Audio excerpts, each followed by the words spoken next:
it looks like we do have a quorum, everyone is present. Seek approval for the agenda or any changes that there be. Mr. Chairman, I make a motion, we approve the agenda as presented. Is there a second?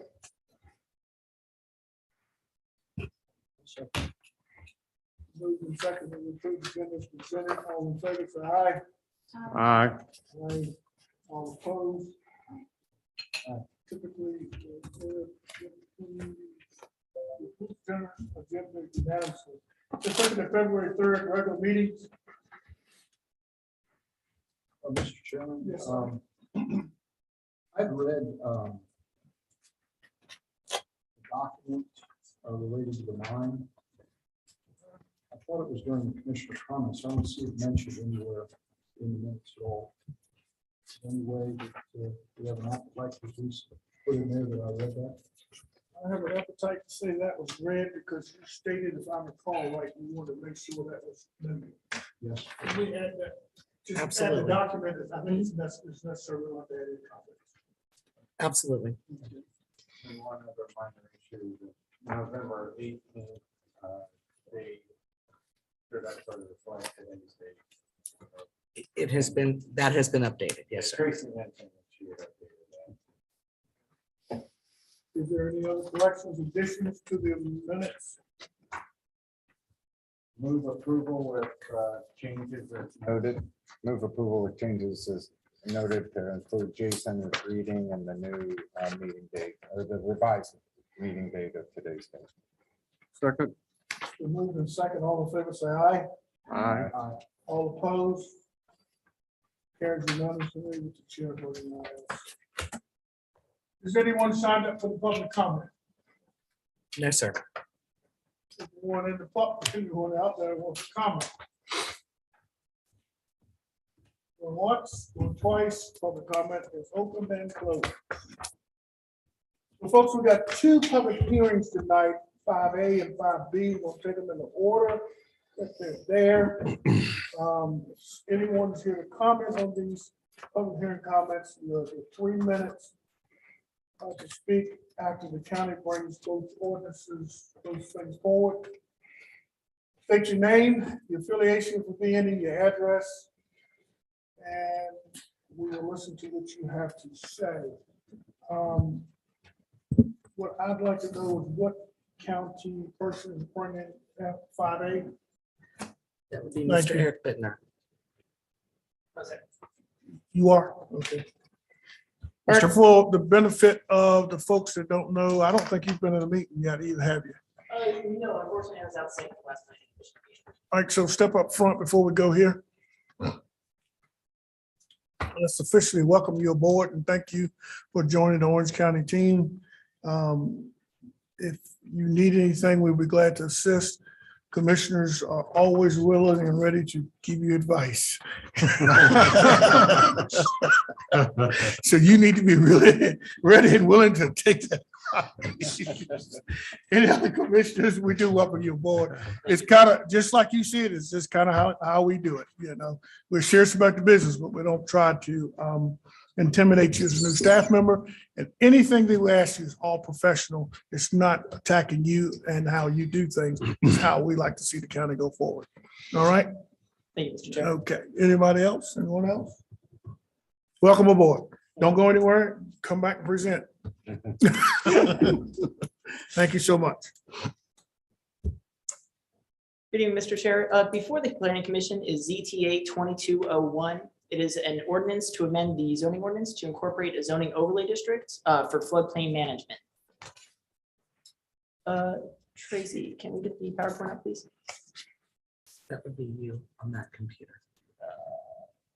Pull it up on here. I don't have it on mine. That's what your thumb drive was for.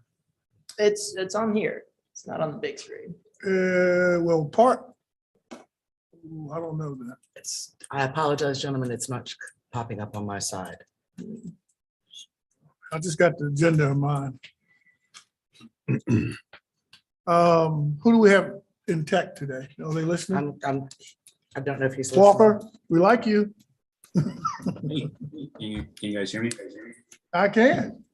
Walker, we cannot see the PowerPoint. Are you looking on the Creston? You can't see the the lectern listed. I see the lectern. Mm-hmm. And then did you select the lectern? Okay. And then confirm?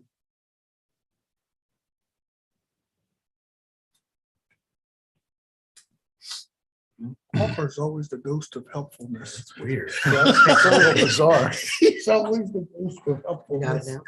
now. All right. Hey. There you go. I'm still learning. I apologize. That's fine. We'll let it slide. Now, can you go ahead and, Walker, can you help with the monitors that's in the viewing area for the citizens? I've got that. Okay. As soon as that pops, I'm ready for you to go. It's up on this screen. Okay. and Oh, it's on up the, it's on the front ones here. Oh, the Yeah. front one's Yes. not on the side ones. Okay, all right, thank you. Go ahead. So this is in response to FEMA's letter of final determination. This was mailed on November 17th and informed the county that we must adopt the new standards and firm maps before they take effect on May 17th. Our primary point of contact has been the Department of Conservation and Recreation with the state of Virginia. They provided us with a model ordinance and a checklist for requirements for the new standards. In the event that this has not been accomplished before May 17th, the county will be disenrolled from the NFIP program and citizens will be unable to acquire FEMA's flood insurance. The primary point of the firms is to identify the special flood hazard areas, also referred to as SFHAs, which are areas with a 1% annual chance of flooding. This has in previous years been referred to as the 100-year storm area. This is no longer in official use as there was confusion, FEMA noted, with people misconstruing the 100-year storm would only occur on that time scale. There are a total of 14 SFHA districts that are in use, only 2 of which are located in orange. There is a 3rd district in orange, which is Zone X. This does not have a special flood hazard area and is used simply to designate that fact. Zone A is our primary one. There will be 1,794 lots with the new firm maps. This district does not have any base flood elevations provided, and the base flood elevation is the surface of floodwater in the event of 1% annual chance of flooding. Then there's also the zone AE, which is mostly located around Lake of the Woods. This area does have base flood elevations provided and incorporates a total of 1,055 lots. It is important to note that not all of the lots are totally encompassed by these zones. Some of them may just take up a part of the lots. Currently, there's 937 parcels within either of these 2 zones. With the updated firm, we will be within 2,789. On your screens now, this is the current firm map that we have in use, and about to appear is the updated. As you can see on the screen, the primary areas for Zone AE are along Lake of the Woods, and then going up along Pamunkey Creek and Clear Creek, flowing in from Lake Anna. Zone A primarily is the tributaries of the Rapidan and Lake Anna. The ordinance itself was produced utilizing a model ordinance and a checklist that was provided by DCR. The Board of Supervisors was briefed on these, and they were directed staff to use the minimum required standards. The Board of Supervisors also requested several revisions, these being to require any new structure to be built in the floodplain to be compliant with the existing ordinances, list the repairs that are not considered a substantial repair within the ordinance, and then clearly identify the BZA as the appellate for variances and appeals. DCR did review this draft and returned it with comments on February 7th. These were incorporated into the draft that you see before you now. Staff comments, this would create a new zoning overlay district. This would be overseen by a designated floodplain administrator. Currently, that is the county administrator, and upon the appointment of a new planning and services director, that position will go to them. The effects of adopting this ordinance will result in additional inspections and evaluation by county staff on projects. The draft does allow for registered engineers and architects to certify compliance in place of staff, however.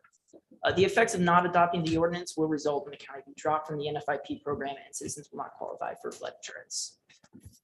Staff recommend a favorable motion to recommend adoption. A favorable motion may read, motion to advance ZTA 22-01 to the Board of Supervisors with a recommendation to adopt, or an unpaid motion may read, motion to advance ZTA 2201 to the Board of Supervisors with a recommendation to deny. Does the planning commission have any questions? Yes, sir. Don't take that recommendation slide down until we Yep. conclude. Is this legally sound as far as you can determine from our legal staff? Correct. It is cyber. And I've also made a few modifications that you can go further in your agenda, simply for the purpose of retrofitting this ordinance into our zoning ordinance, where the board wanted to place. But none of those modifications. And do you know how many acres? I see you got lots stated. but Do you know how many acres? So FEMA does not record the amount of acres that are within the floodplain. Using the lots within the parcels, we can generate a general number. However, the lots are not all within the floodplain. The total acreage of the lots affected are 187,428. Again, not all of those acres are within the floodplain. Unfortunately, due to departmental constraints, we're not able to determine the exact number within those districts. Any other commissioner? Any No. questions for staff? Mr. Chairman. Yes, sir. Have you been able to determine how many structures fall within the new maps? We have a safe approximate. FEMA does not account for all the structures within there. What staff did do was run a compilation of addresses listed to parcels.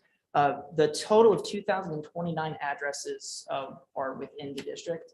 Again, that's not the total number of structures. If there's an accessory structure, that's not going to be addressed, but it is a safe approximate for dwellings and businesses. Okay, can you, if I may, back up your slide to the slide prior to this one? Okay, so just to make sure I understand this, the Board of Supervisors directed the written requirements to use the minimum standards. And that's what is before us, correct? Correct. And in addition to that, they indicated that any new structure built must be compliant with the ordinance, right? Okay.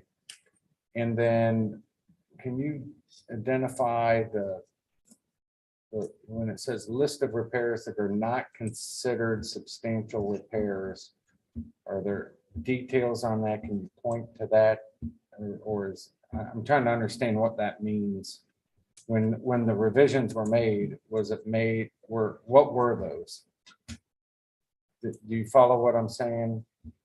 Yes, I believe I do. So the repairs that are listed are examples such as repairing a roof and repairing a porch, but would not, for example, include replacing a porch, removing the structure and then replacing it. Does that answer the commissioner's question? Say that again. Are they listed somewhere? Yes, they are Yeah. listed in the ordinance. Where are they listed? Yeah, That is section, subsection 5, I believe. In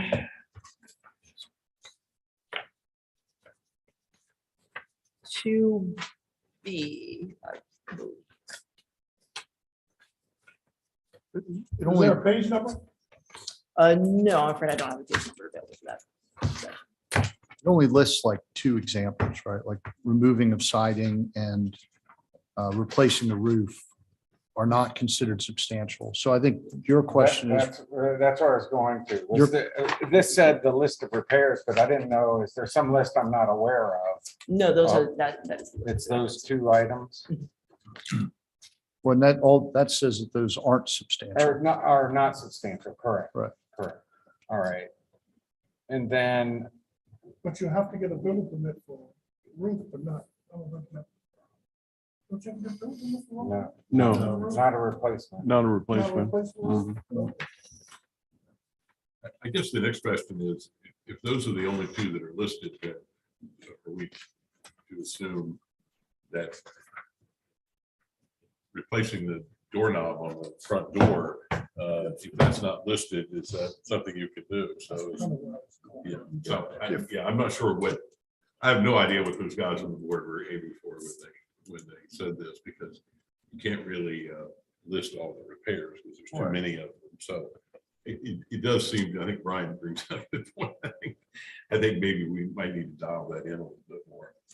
Well, it says substantial, right? So, and then the way I read it was, they can't be substantial repairs. And oh, by the way, replacing a roof and replacing siding is not considered substantial. Okay, what about replacing all the Well, good question. I mean, Right. Yeah, I the was question gonna is, say- what is substantial? Well, what if you, That's the Or question. deck.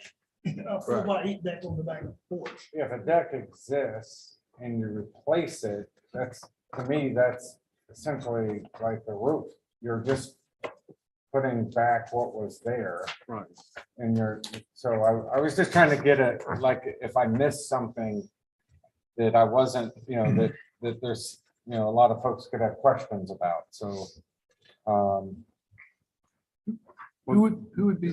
If I may, there is a secondary issue here for a homeowner, and that is in order for a loan to be saleable in a floodplain, it must have flood insurance. Otherwise, it's not saleable, and it basically has to have some type of self-financing or non-traditional financing per se.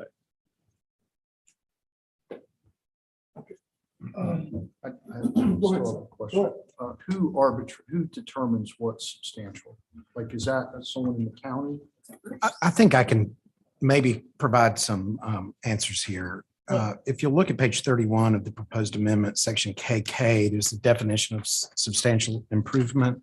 It specifies that it's 50% or greater of the value of the structure. Okay. I'm afraid, and I just walked in the door almost literally, but I'm afraid that listing those examples of roofing and siding may be bringing more confusion to the table than is necessary when the definition is very plain of what a substantial improvement is later in the definitions section.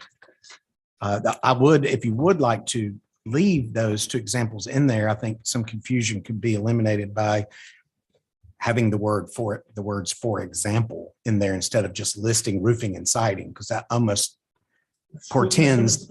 Mhm. Yes. Yeah, that's really good. Thank you. The way I read it was that, a roof replacement might be more than half the value of the home. Well, we And debated so- that also. So I don't know what the answer is, but 50% of the value is that doesn't seem unreasonable to me. No, I think the definition is fine. I think what the listing needs to have some more wordsmith in it, is what they're saying. I don't think. And. And the thing, I'm sorry, Oh, no, go ahead. the concern I would have is that it attaches not only to loans, but it attaches to insurance. It says that you won't be covered by insurance, and so, and hope there's no insurance people in the room, but if they are, they will not like this.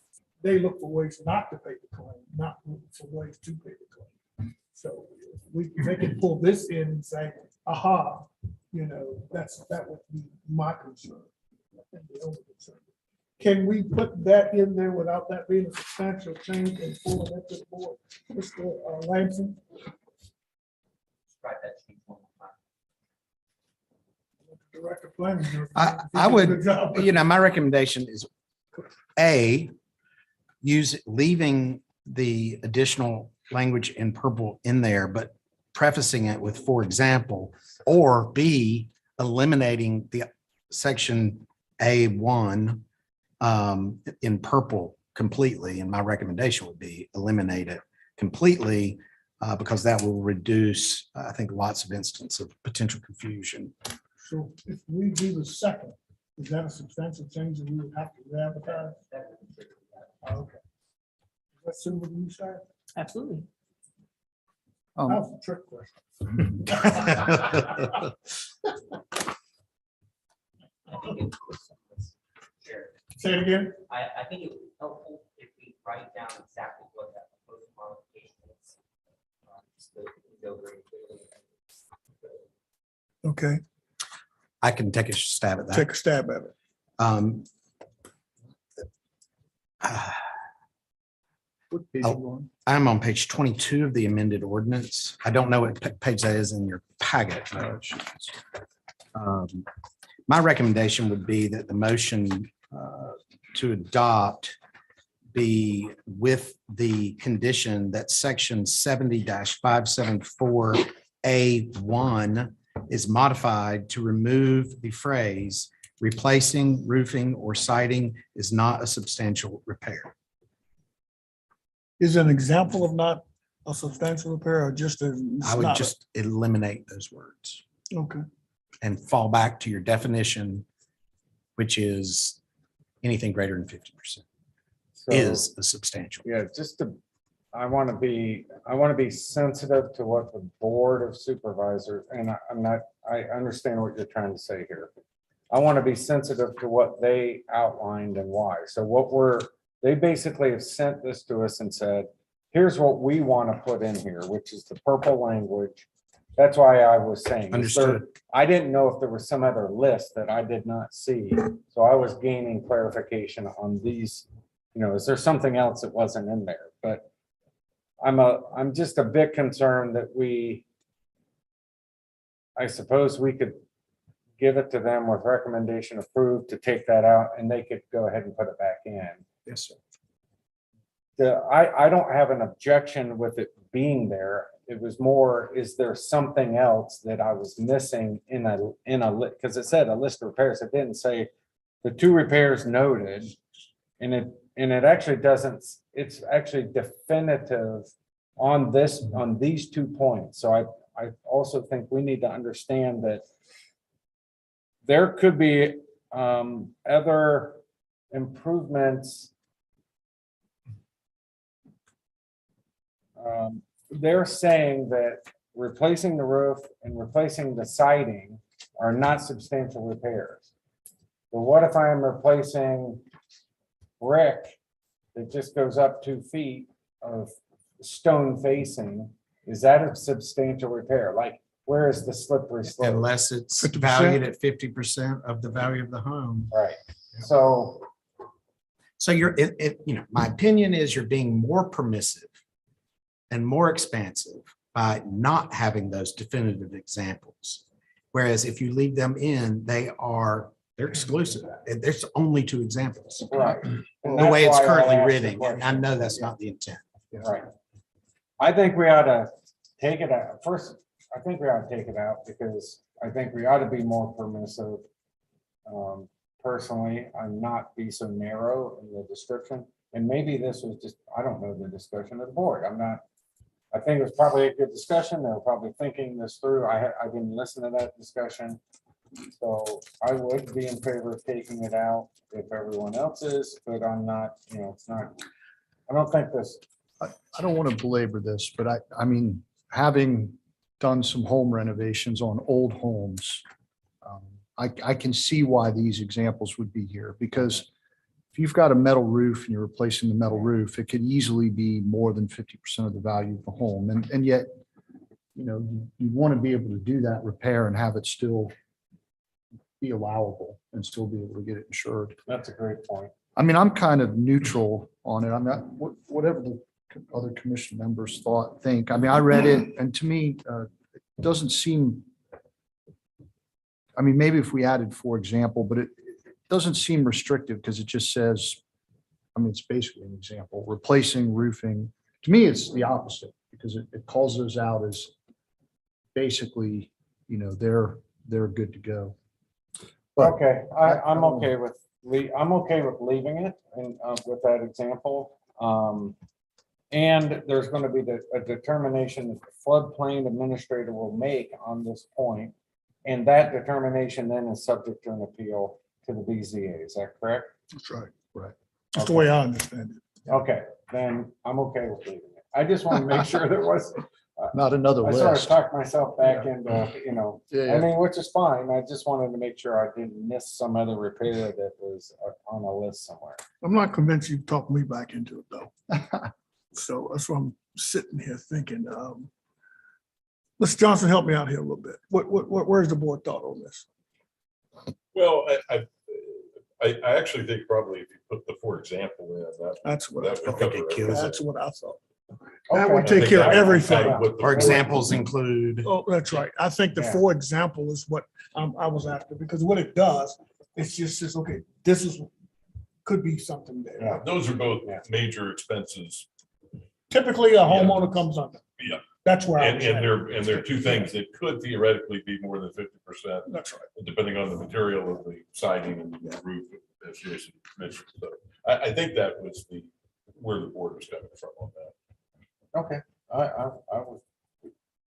I'd be okay with that. Okay, so, Mr. Chairman, I have a couple other questions. Sure. They're more about. but could you hold those Oh, questions yeah, for a sure, second? absolutely. Because let's get this word in here correctly, because we're gonna have to push it to the board. Um,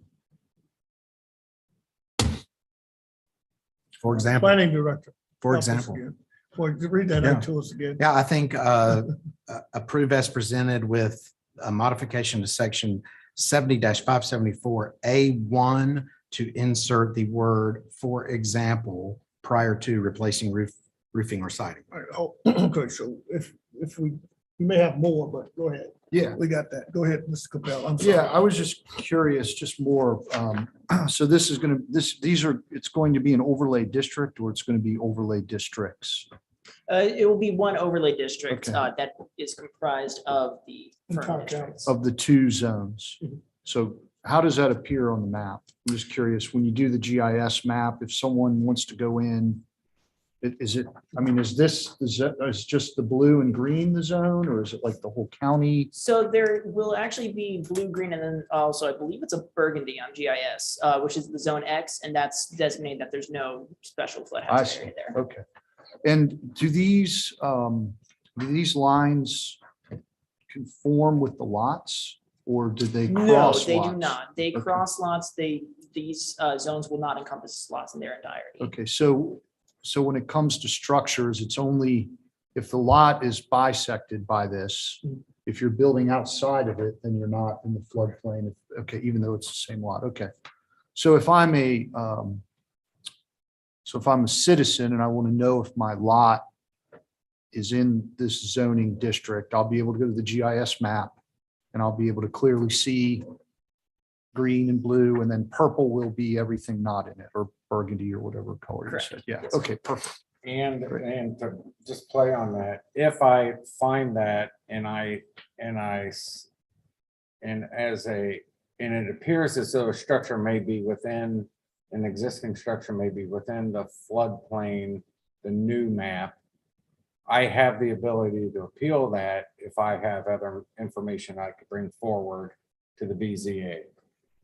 And say it's not in there, just the map shows it's in there, but here's my survey and it's not, right? Is that, So there was an appeal period for that.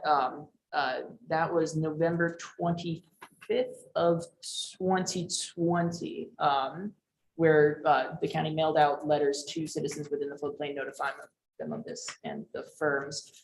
The only appellants in that that I believe that resulted in a change was the HOA of Lake of the Woods that appealed Right. on behalf of several homeowners, on behalf of what? of the homeowners within. the- Right, and that's why I asked that, because there was an appeal that was made, that was then changed, the level was lowered for the lake, they had it at a different level, and that, but there still may be something, I mean. I think that time is gone now, though. I think This is an inactive it plan. goes to the federal government to change this map from here. So Yeah. if a surveyor finds a discrepancy Right. after this map is adopted, that is a separate process outside of the county of Orange to Okay, change the flood okay, is map. okay, so you wouldn't appeal within the county, you go to the feds. Right. Correct. Okay, just wanted clarification.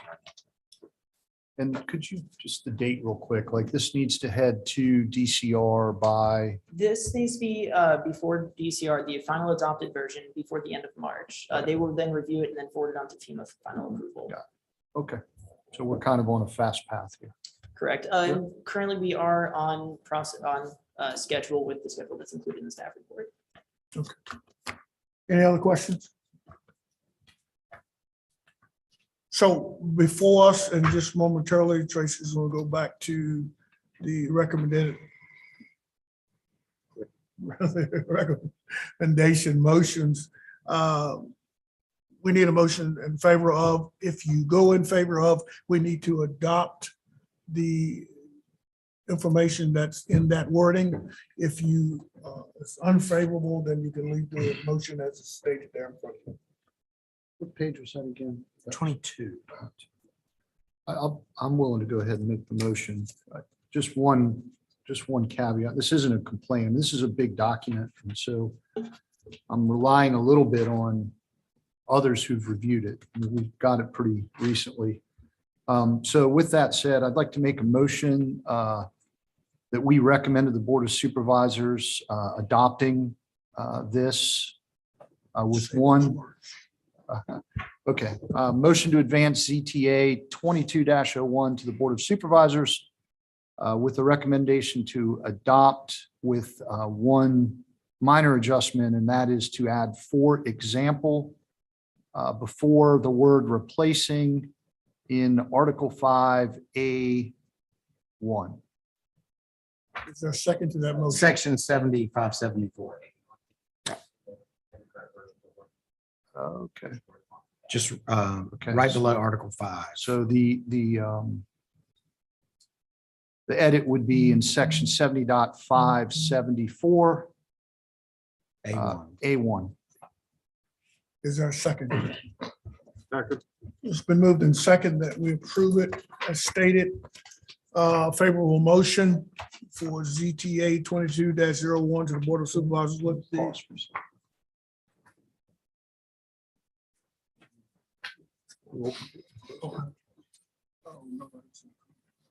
Okay. So point of order, yes, sir. Can I just clarify? This motion is not the reinsertion of the value being 50% of the change. We didn't touch that. Okay. We didn't touch that at all. No. Mr. Capella asked, what he asked was, did we open the public hearing, but we did, nobody was here and signed up for it, so we don't, but that's what he was asking, because I'm. Now, moving on, there's been a movement, it's been a motion and a second to vote favorably for this motion with the correction or addition of adding, for example, all in favor, say aye. Aye. Aye. All opposed, say nay. Motion I'm carries gonna unanimously. abstain, Mr. Chairman, Okay. for the record. Mr. Nichols abstained for the record. Okay, so we have 4 in favor, 1 abstention.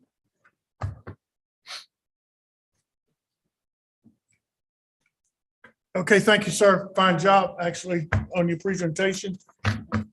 Got your foot pretty wet pretty quick.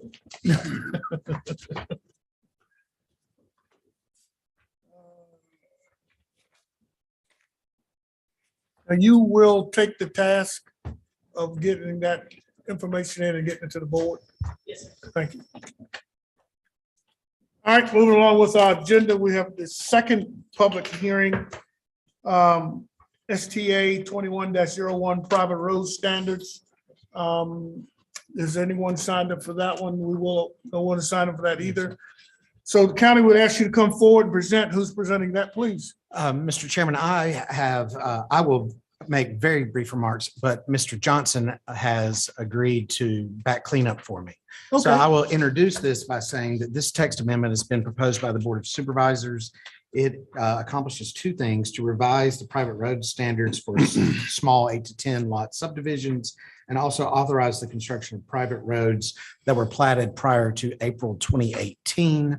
There has been an ad hoc committee working on this, and I'm sure Mr. Johnson can tell us about those activities and the recommendation before you. Thank you. Mr. Johnson, we would ask that you go ahead with your presentation to the board. If no questions for, please tell me your name again. David Smitherman. David is Smitherman. fine. I'm sorry. I've been struggling looking for it in my notes and couldn't find it.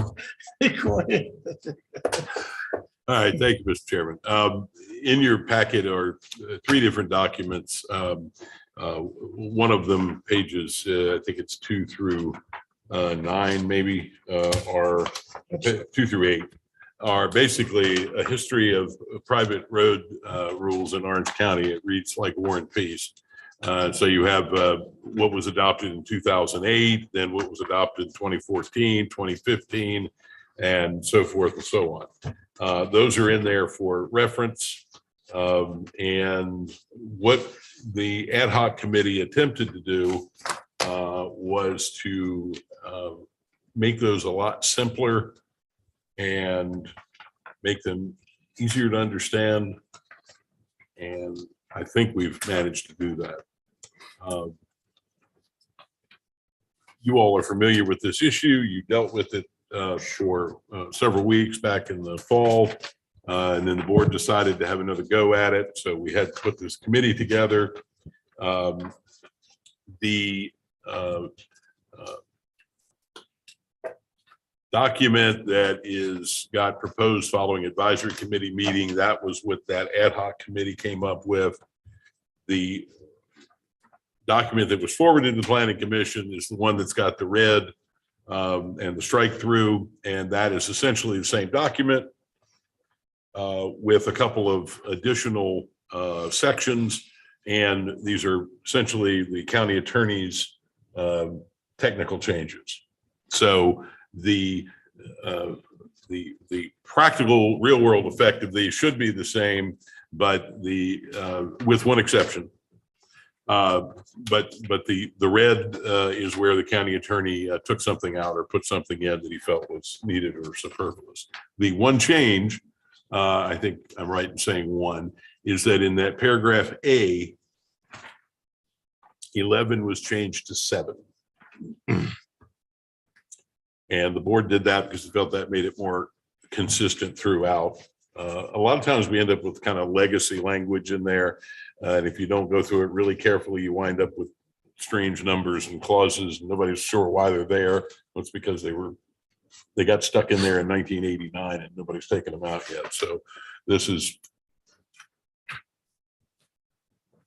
taking that down from 11 to 7 is, I believe, the one substantive change. Otherwise, it is the county attorneys kind of cleaning them up and making them more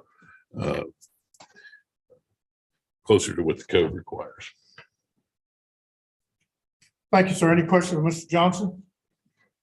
This is absolutely retroactive to all existing pre-approved plats, prior pre-approved.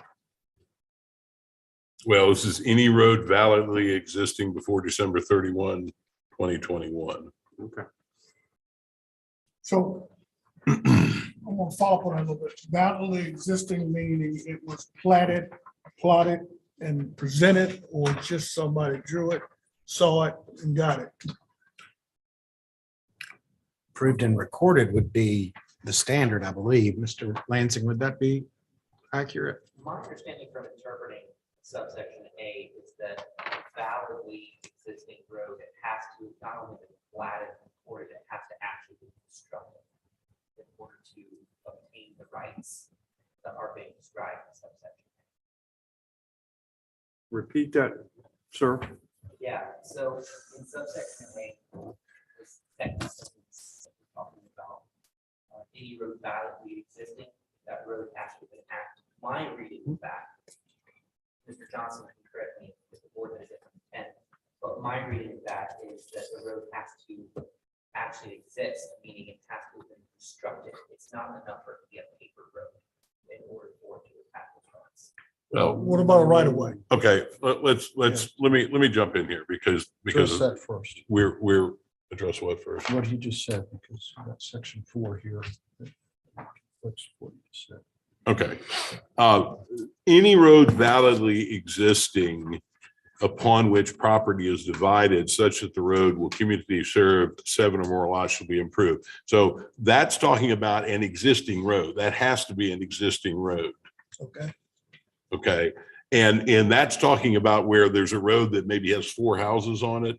Somebody wants to go in and put 4 more lots. that's what that is referring to. So the opening, any road serving more than 7 lots shall be constructed to meet the current VDOT standards. So that's more talking about a new road. If it's going to be serving more than 7 lots, it has to be constructed to VDOT. And then the second line there is talking about where there's an existing road with already some lots on it and where new lots want to be created that would put it over that 7 minimum. So that is saying the road has to be improved to meet the standard. So those are two different scenarios there. And Mr. Yancey, your question, I think what you're after is this item number 4 here. I'm not saying I agree with item number 4, but I think that's what you were looking for. That would be platted subdivisions as opposed to an existing road. Well, I think all of us have the same concern that, number one, it's accessible for fire, rescue, and school bus.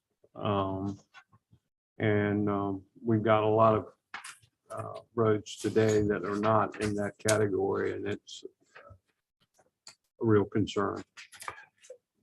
Mr. Capello, are you pointing out that we say December 31, 2021 in one place, and January 1, 2022 in the other?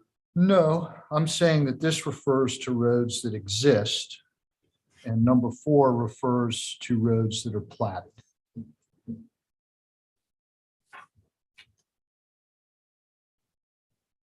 I think Jason is correct. Right. Yeah. Okay. Now, what I didn't understand. You said there was a conflict. Or is that something else? It was kind of what I was trying to interpret Mr. Yancey's question and then listen to Mr. Lansing's answer. Okay. And so I think what Mr. Lansing addressed in A, I think actually section 4 might be more what Mr. Yancey was asking about. That's correct. That's all. Sorry. Yeah. I mean, that definitively says, but not yet constructed. Right. Yeah. Okay. Yeah. And the key thing there is it retains the right to a private road so long as it's constructed to the new standards that exist at the time of actual construction. So, the standards theoretically could change 5 years from now. It wouldn't be shocking given our history with this issue. So, Well, yes. okay. So you're right. I mean, there's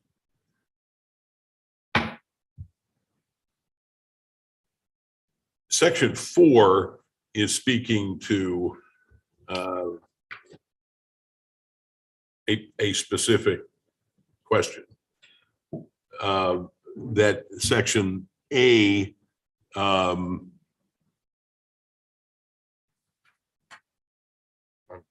being confused by the paragraphing here. That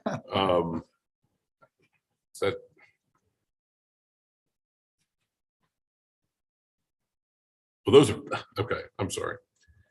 This is the county attorney. If you go back, it's all the county attorney's fault. If you go back, you will notice that the original one here started with private roads. The county attorney added public roads in there. So in terms of private roads, you would come down to under paragraph B. Any road created to serve 1 or 2 lots or any family subdivision up to 7 lots may be privately constructed and maintained. So long as all lots have minimum right of way of 20 feet to be used as access to public roads. So we're partially, I will take, not partially, I take full blame. This is confusing. The county attorney added the public roads because he wanted to make a couple of technical changes. And the board said, let's make that 7 instead of 11. Okay. Then we get down to private roads, and that's what the rest of this is about, is private roads. Well, I mean, in your defense, I thought it made sense. So I read it and it made sense to me. I do think these dates should be aligned.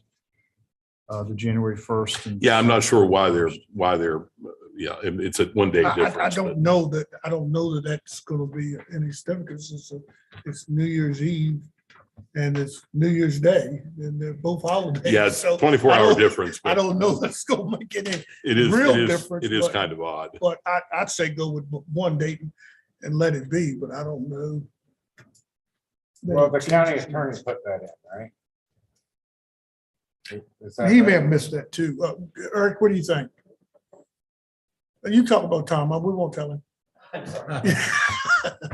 And so you got two dates there, the 31st and you got the 1st. I certainly agree with your point, Mr. Chairman. It really doesn't make any difference since they are both holidays, but every county practical difference. But stylistically, it's certainly helpful to have it be the same date.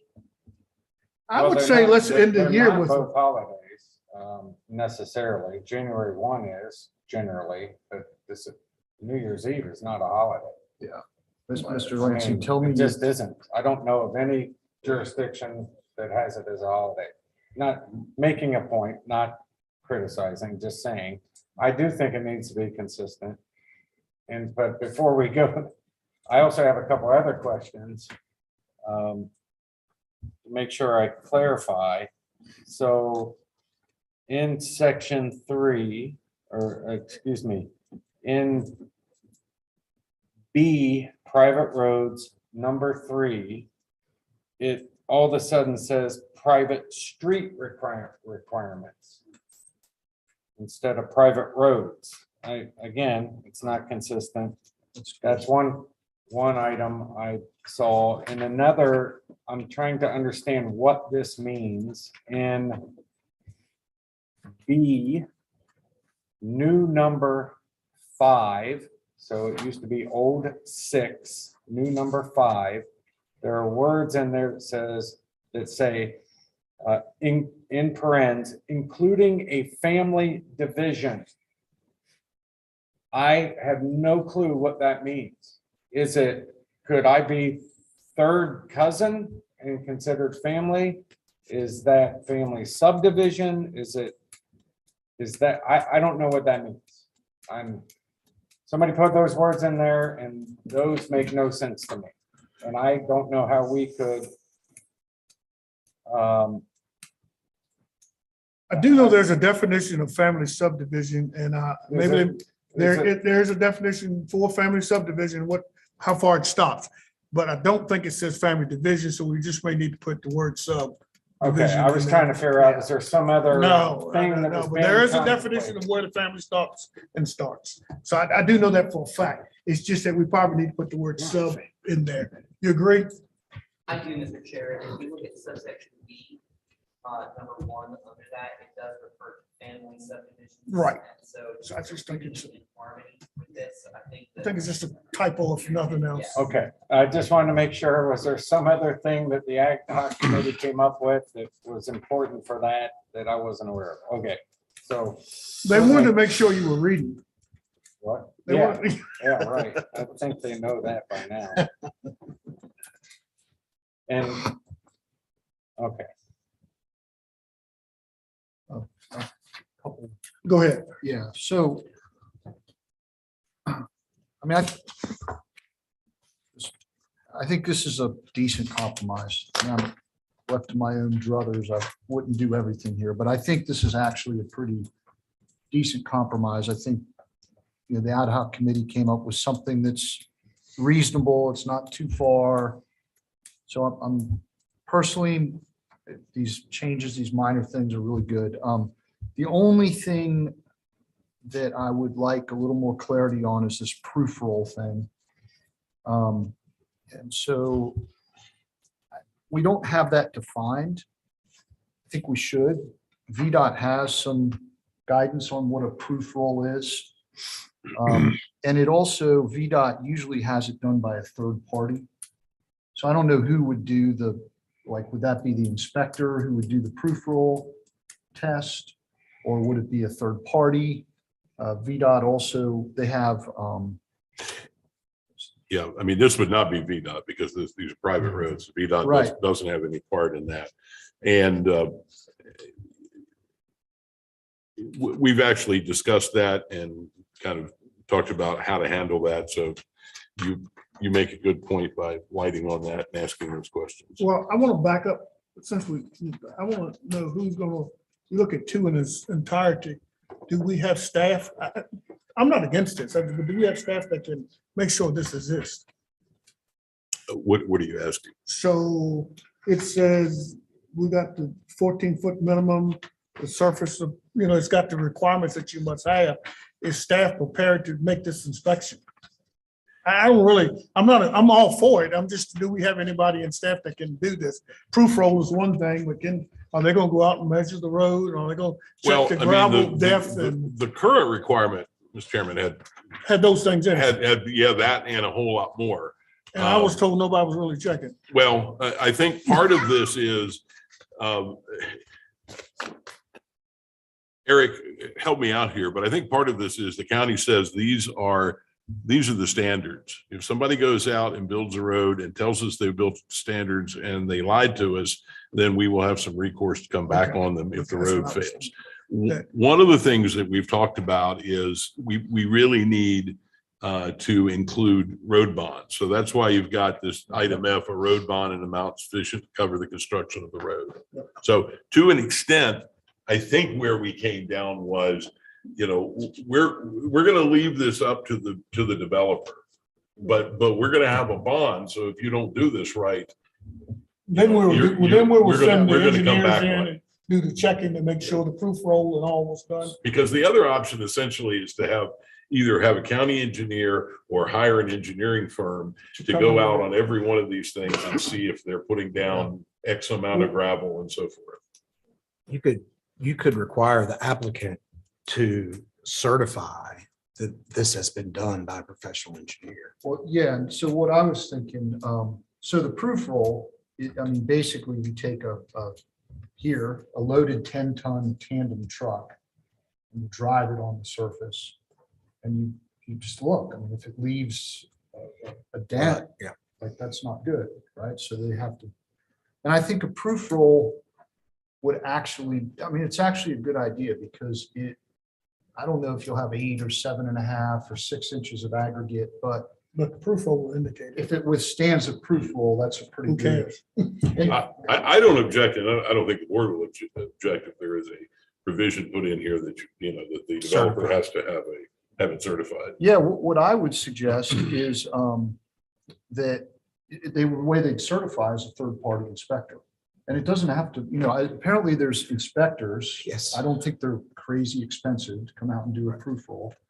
And so the only change I would like to see is a little bit of a definition of what a proof roll is. I've got right here from the VDOT Land Development Inspection and Documentation Manual. I just printed these 2 pages because I'm cheap, but I'd be happy to send the link. And then they have here what a third-party inspector is, which is a professional engineer or a certified technician, right? So, and I'm sure it's probably, I don't know, I'm speaking out of turn here, maybe a couple hundred, few $100 fee to certify the proof roll that they've done it. So those would be my only comments. Mr. That's Chairman, all I I have have, Mr. one Chairman. other, I want to just ask Chairman Johnson for if there was any discussion in the committee about ditches, because what this says under C, B2C, is the roadway shall provide adequate drainage so as not to promote standing water.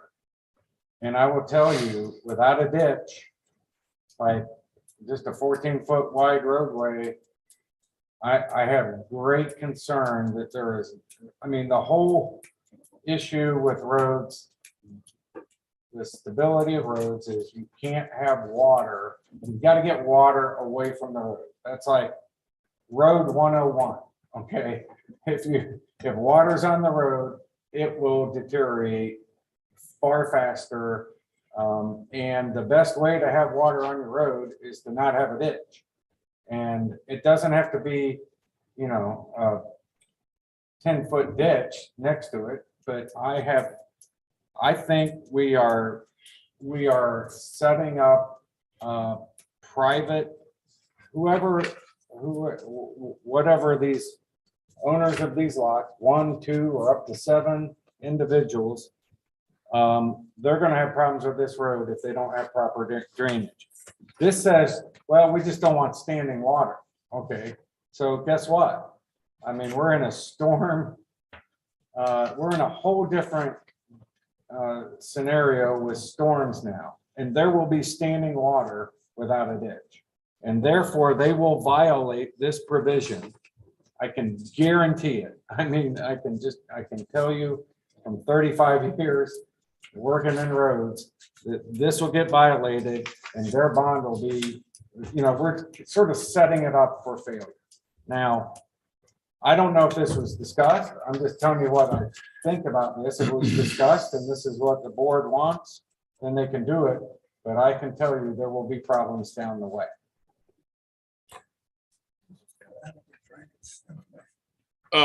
I hear what you're saying, and we certainly did discuss those kinds of things.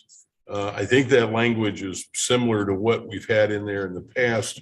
I'm just checking to see what it may have said in the last iteration.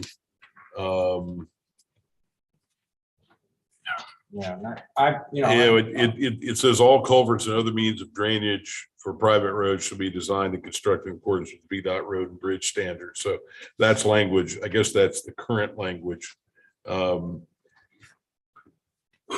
that deals with that specific issue. So can I ask a question while you're thinking there, Mr. Johnson? Mr. Nickel, is adequate drainage, it's not a challenge, just helping. What does adequate drainage mean to you I mean, as a road engineer? Mr. Nickel, would you prefer that if we were to say leave C but put a period after drainage, would that be a better requirement?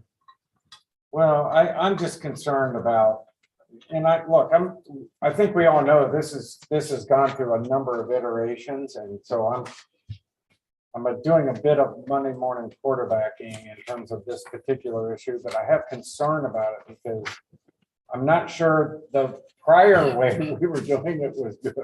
We talked about that as well. So I just wanted to bring up the issue. I wanted to understand if the committee talked about it. If everybody thinks that a roadway shall provide adequate drainage so as not to promote standing water, to me, that means you need a ditch. That's Okay. that's what it means. To me. Okay, so. That's what it means. But to I me. think it's important that we understand what that means. And so when it gets put in and there's no ditch, you're gonna have standing water. That's really the point I'm trying to make. So it's less about the language. More about the action. It's more about what actually happens. Because if you go out and you just put a flat road that's graded, that's put in, and it's the same grade as everything else, you're gonna have standing water. So if we could, I think we're trying to find a middle ground here where we require a reasonable standard without pushing it too far. And so, I mean, would something like the roadway shall have ditching adequate or sufficient to provide adequate drainage? Is I language don't like even that? need that language. I'm more just bringing this up so that the county knows that providing adequate drainage means there shouldn't be standing water, which is what a ditch usually takes care of. So it's just more of a, Because I don't think, I mean, there are fly-by-night operators, but for the most part, anybody who builds a road is going to know they got to put ditches in. right. That's all I wanted to, yeah. that's really, and so when you have a driveway that comes off that road, right, you have a culvert, right? And the culvert has to meet, and we say here, the culvert has to be constructed and installed per VDOT standard. Totally agree with that, because then that promotes the drainage. I just wanted to bring it up because this could be an area where we'll see complaints in the future if we don't have a means of, and this goes back to the issue that Jason brought up, in terms of the proof roll, who's going to do it. And, maybe nobody ever does it. We don't ever check it. I don't know what, it's not my responsibility. It's the county's. And I only say that this is a way to make sure when we vote for this going forward, we have our eyes wide open about what it means. And I think if the intent is the drainage there means we won't have standing water, then then likely you're going to have some sort of ditching or some sort of some sort of grade that promotes the water not standing on the road. Yeah. That's all I wanted to point out. And part of the problem with that, maybe there's a way to do something with the bond. I don't know, when does the bond get released? Because I know like VDOT, you have to build it and it has to basically be there for a year. I mean, you're basically testing the road out for a year. And I know like on most gravel driveways, when you see potholes, that's where the standing water is. Because people drive through it and it throws the gravel aside in the water and then it fills up and they drive through it again. And so if you built the You've been road, down my driveway. down my driveway, but if you built the road and then released the bond, what's the recourse of the homeowners then? Well, 2 years later when they have, I guess it's just part of the road maintenance agreement. well, again, the road bond that I envision is one that is going to be held.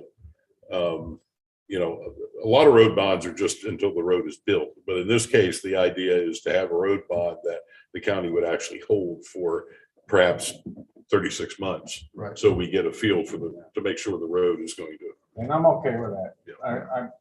Because Does that have to be noted in here, or that's something you can take care somewhere else? I Eric, mean, if you have a bond that you're gonna hold for, and the bond will be held for a period of time, does it have to be noted? Question is, how long will the bond be held? How do If we you put a specify? time limit on it, does it have to be noted in this? If the county wants to hold the bond for, say, 36 months after the road is completed, where's the best place to put that requirement? Honestly, I have no idea. Ted, you got an idea? I think that it's fairly discretionary. And where will we put that? Yeah, I think the question is, do we codify the time period? Or is that an administrative policy that gets adopted otherwise? Yeah, that's I a certainly question. think it makes a big difference if you have more lots than just a couple, because the road's gonna be longer. It's gonna have more use. Right, it's gonna have more use, so I think I'm okay with the administrative piece of that. And frankly, look, I think it's important to say the ad hoc committee did some work here. I appreciate what they did. I think this is a good compromise. I think the main issues here are cleanup issues, like wherever, I will ultimately make an amendment that says, if it says street, change it to road, just have it say the same thing.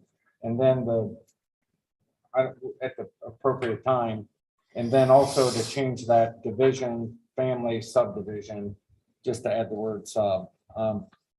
Now, Jason, if you want to make something on the proof roll, Well, you're gonna have to do that, but yeah, well, I've got another question. And so it says the bond is posted per 54-55. Does that have a time stipulation in it, section 54-55? Is there some reason that we couldn't just continue this to the next planning commission hearing and just get this all cleaned up? Or is there something pressing that the boards wants to get this? I mean, I know I it's don't been think lingering for I a don't- long time. Yeah, and I don't think it's anything we've said so far.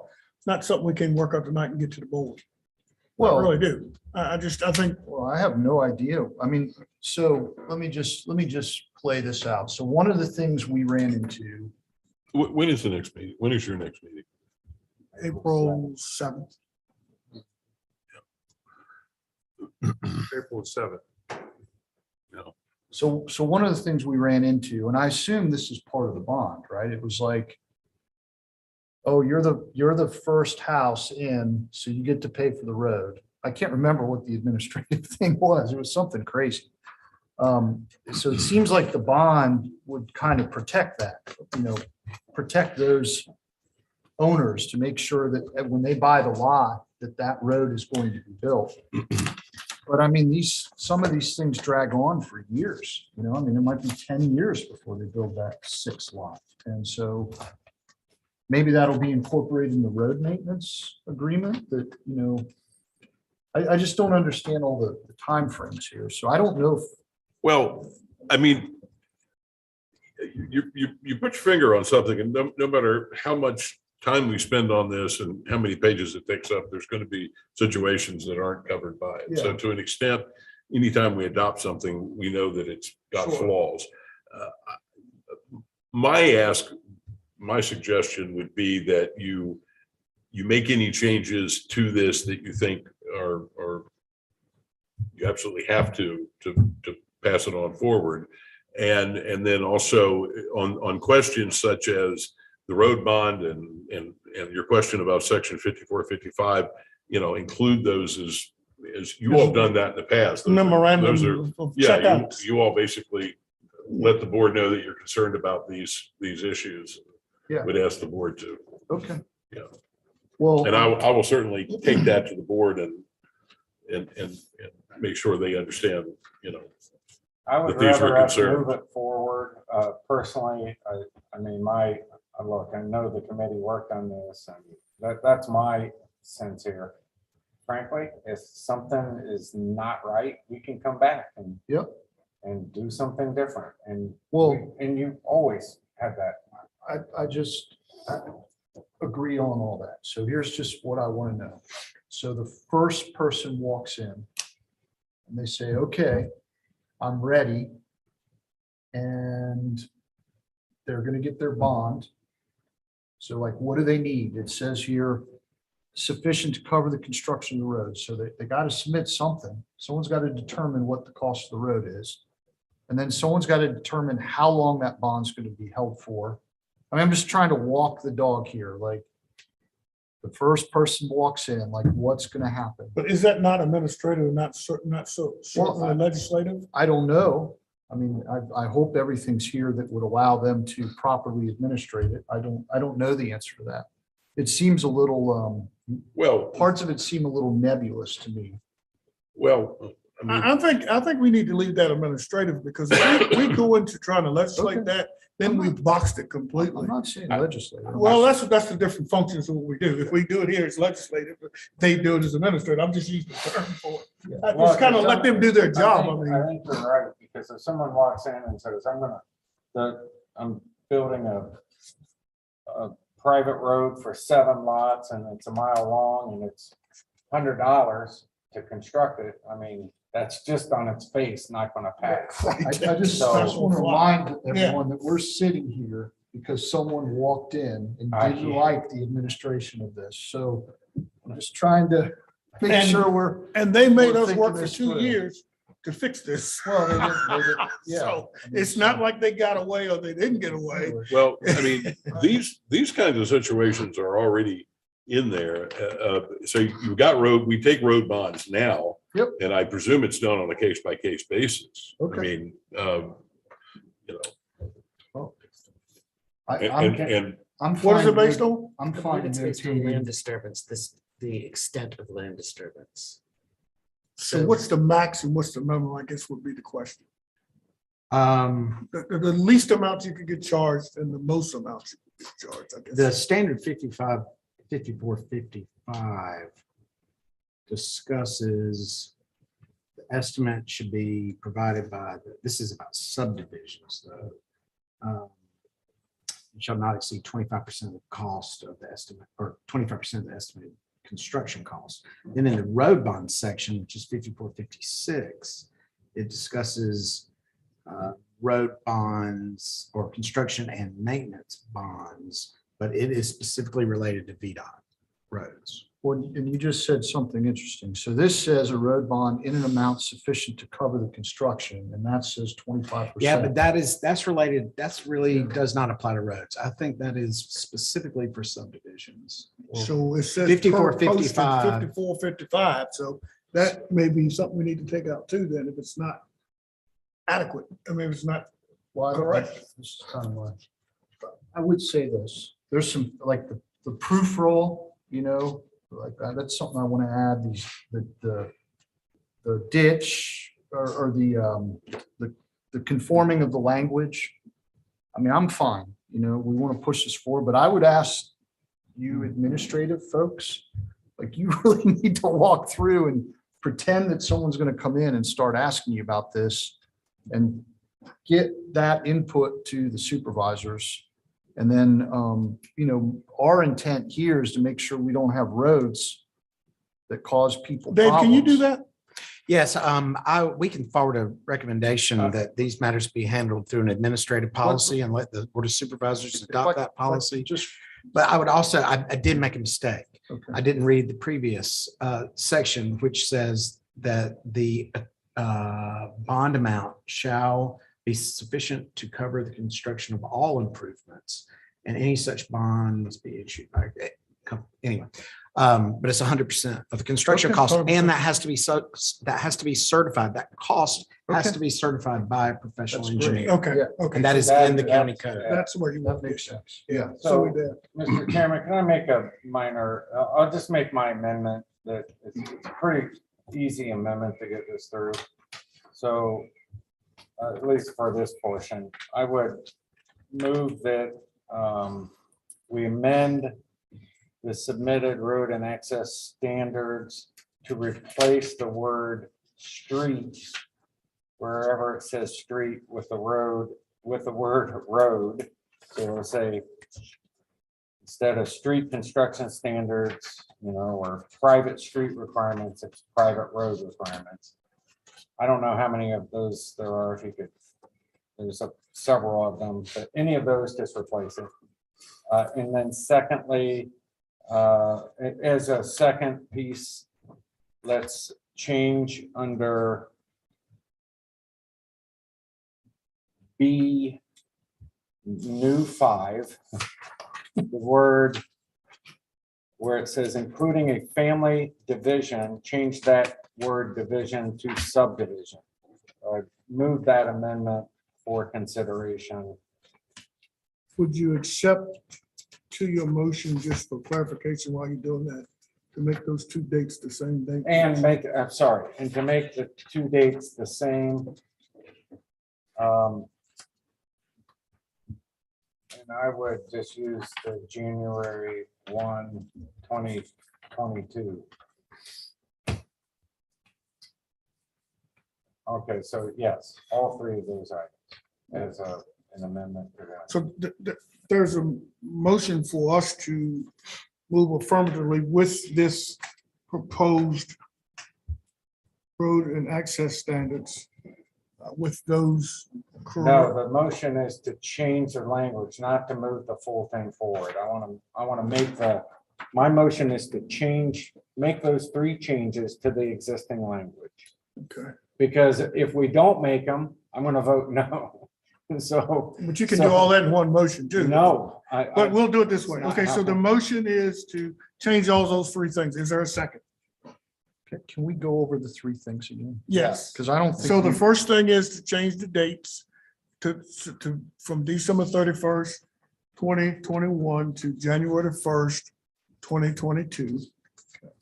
Correct. Second thing to do is to put sub where it says family Right. division there.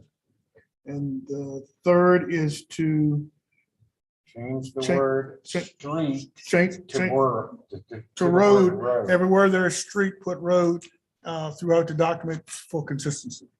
Okay, and can I add one administrative change to that, a fourth that you might want to propose, Brian, and that is just the numbering is like totally, it's just dorked.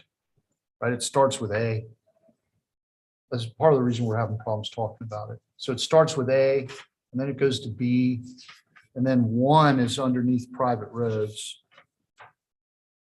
So like the numbering of this document's, I think, a little, I don't have a problem with the numbering. you don't? They go No. 4, 5, and C, D, No. and you usually have number 5 and A, and the B, and the C, and the D.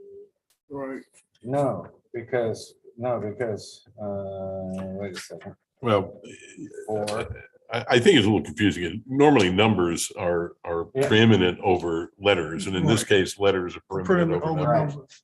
Yeah. okay, Okay. so we'll switch the numbers and the letters.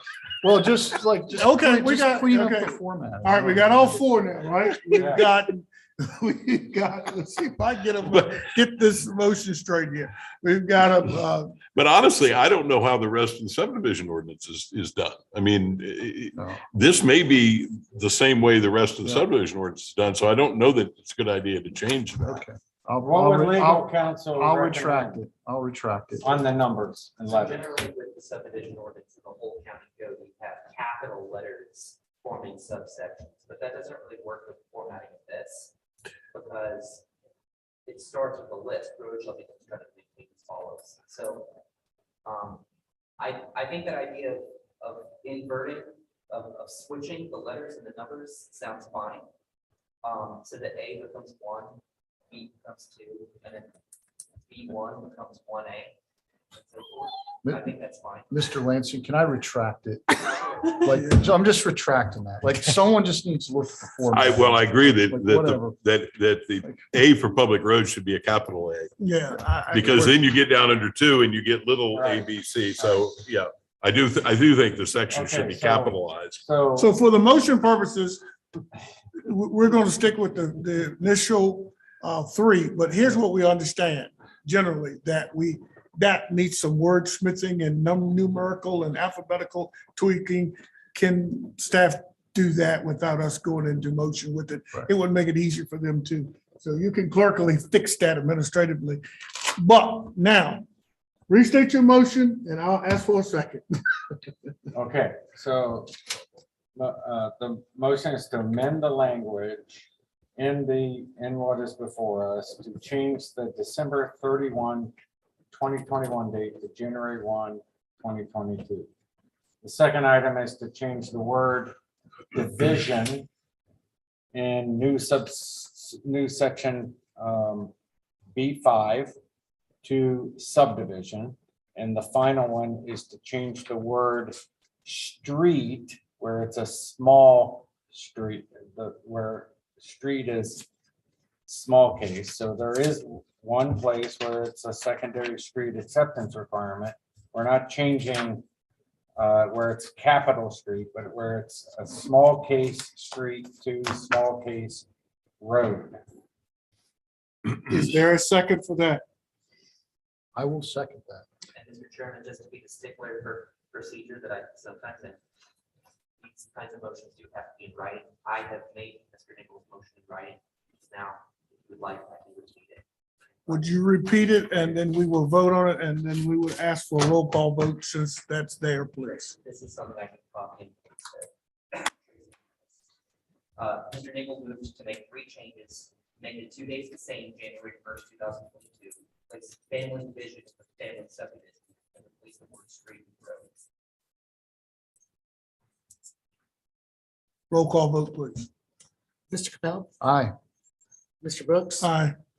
Mr. Yancey, Ms. Zellmaker, Mr. Nichols. All right. So, Mr. Chair, I'd like to make another motion for changes. So those were administrative. I don't think they're controversial. I hope this isn't controversial, but I'll make another, if I may, another motion like Brian's, where I would like to add a definition of proof roll, add a definition of third-party inspector, and add that the proof roll shall be conducted and certified by a third-party inspector. Okay, so we gotta do the same thing again. Yep. Got to get this in writing Yep. and then we got to move forward with it. It looks like to me you got it in Yep. writing here. So So we can hold say, this second, Dave will say something. Just a comment on Sure. that. Yeah. Unintended potential consequence. Yeah. It seems to me that the whole section 2 could be certified by a PE or certified technician, because we're not going to go out and count 14 feet of minimum vertical That's a good clearance point. and 8 inches of base. And Okay. you know what I mean? Yep. We can have All one right. person. Remember, I asked that do it 20 all. minutes ago. Who's gonna do this? So, well, but except for the road bond, right? Well, I think the road bond thing is covered it's already in covered. 50, No, but I'm saying we wouldn't have a third-party person certify that. actually in 54, 55, it does. Okay. It sure does. All right. So then the motion would be to add a definition of proof roll and a definition of third-party inspector as shown in the VDOT Land Development Inspection and Documentation Manual dated May 2018. And then to have a third-party inspector. What did I I think say? you already got that.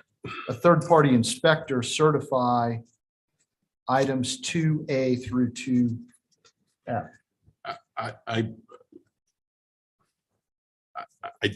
My only comment would be, I don't think you need to define a third-party inspector. That's just English. Well, I'm just following. I inserted at the end of. I mean, I don't know if we define it now, but I mean, we may have a definition now, but I don't know.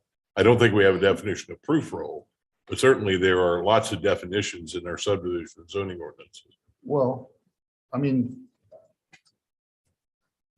I'm just saying, a third party, let me just read it, because I don't remember seeing this anywhere in.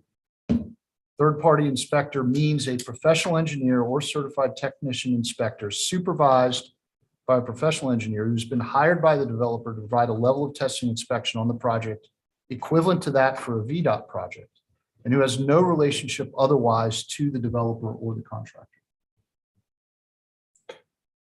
Eric, do you have any idea whether we currently define that? In our county code, Yes, not that I'm aware of. okay. I can check the definition section to be sure, but I don't think we did. So I mean, listen, that's my motion. And here's my reason. Like, otherwise, you're just going to be waiting for homeowners to figure out what they can do when their road fails. And a lot of them won't figure it out because they're not going to figure all this out, and they'll just sit there with crappy roads. So, but that's my motion. So should I repeat it? Yes, picture motion, it has to be in writing. We will take the definition section from VDOT as our writing. And then we'll go with the second. And do you have that over, Mr. Lansing? I'm not sure I entirely do. Third-party inspector definition is coming for the VDOT manual dated what? I'm sorry, May 2018. May 2018. Yeah. Okay, so we're just pulling the definition from there. Yes. Okay, For proof roll and third-party inspector. okay, so that's the source of both definitions. Yep. And then it says that the third-party inspector must certify items 2A through 2F.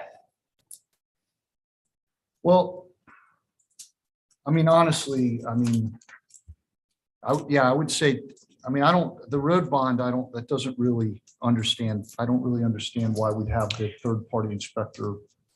Well, the code says that a professional engineer or other, whatever it says, provides the estimate for the cost of construction. So that's what they're certifying. And therefore the bond is related to that certified cost of construction. Okay, well, that makes sense then. Yeah. Then the third-party inspector would certify items 2A through 2F. Is there a second? Again, to be a stickler, I'm going to reread Bell's motion. Bell wants to add a definition of proof roll and a definition of third-party inspector to the VDOT manual dated May 2018. And stipulate that the third-party inspector must certify items 2A through 2F. Correct. Is there a second? Second. Any further discussion? If not, roll call vote, please. Mr. Brooks, Aye. Mr. Yancey, Ms. Zellmaker, Aye. Mr. Nichol, Aye. Mr. Capel. Aye. Now, ladies and gentlemen, can we carry the bulk of it to vote now? Since we've got all the fixes in that, can we carry I solicit a motion for the bulk of the road and access standards? I will make a motion to, let me read it here. I don't have it. To approve private road Well, I want to make sure I get it right because we're going to get our training here in a minute. But anyways, I'll make a motion to recommend approval of subdivision ordinance amendment, private road standards, STA 21-01, with the two approved changes that we made. Make a recommendation of to approve to the supervisors with those changes. Is there a second? Second.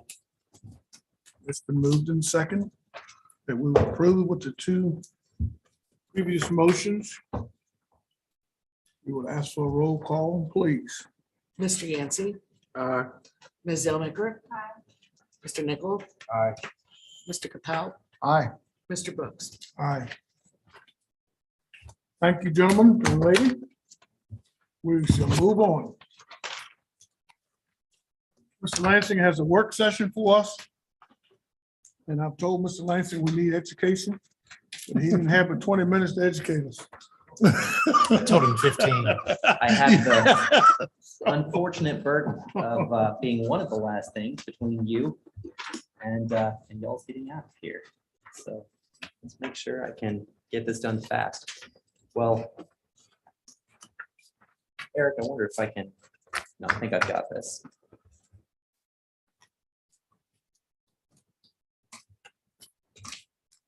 Patience make me violate my diet. You gotta put those things down, Chairman Brooks.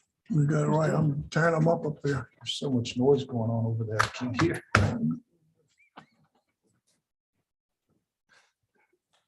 Crinkle, crinkle, crinkle. Oh, man, now the chocolate smell is coming down here. All right. Can you all see the presentation that we've got? All right, great. I am just going to cover the subject of Robert's rules. I was thinking about making something more comprehensive, but I want you all to be able to eat dinner. If you're like me, you might have experienced your first exposure to Robert's rules, maybe in high school. Mine was with 4-H. And I always wondered, who is Robert and why does he get to make the rules? Who put him in charge? I assumed he was British, but as it turns out, Robert, General Henry Martin Robert, is actually from our side of the Atlantic. He was a US Army general who in 1876 decided that it would be helpful for small bodies like ours to be able to simply distill rules of procedure. And so he took the rules of Congress, the procedural rules of Congress, and made it so that small bodies like 5-member panels could proceed more efficiently. Revisions are made by his very own family to this day, and they're not mandated by law, other than by law that you might choose. So if you're wondering who put Robert in charge of the rules, the answer is you did. Our bylaws say the following. Meetings shall be generally conducted in accordance with the most recent edition of Robert's Rules of Order, but the chair shall be ultimately responsible for conducting meetings, establishing procedures, and controlling the course of business. Failure to strictly comply with Robert's Rules of Orders shall not invalidate any action of the commission. So simply put, a little higher than Robert's rules, there's Donald's rules, right? So Donald, as chair, has the power to deviate from Robert's rules where appropriate. And generally speaking, departures from Robert's rules are not going to invalidate any actions that we take. So that might leave you wondering, well, then why are we having a presentation? Why are Robert's rules important? And the answer is twofold. First of all, there are some cases where departures from Robert's rules can actually be substantive in their effect. And those situations can be very important, especially when it comes to phrasing of motions, as we dealt with just a moment ago, or ranking of motions.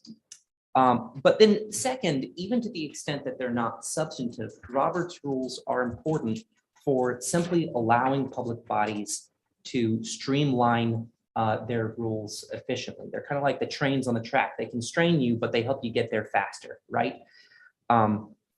I recall that one of my grammar teachers once told me, Eric, you can break the rules of grammar as often as you like, but before you can break the rules, you have to know the rules. And Robert's rules is kind of like that.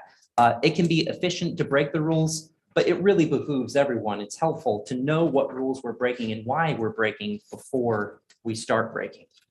So with that said, here are the 3 big general rules that Robert's rules addresses. These are the big principles, and then we'll try to apply them.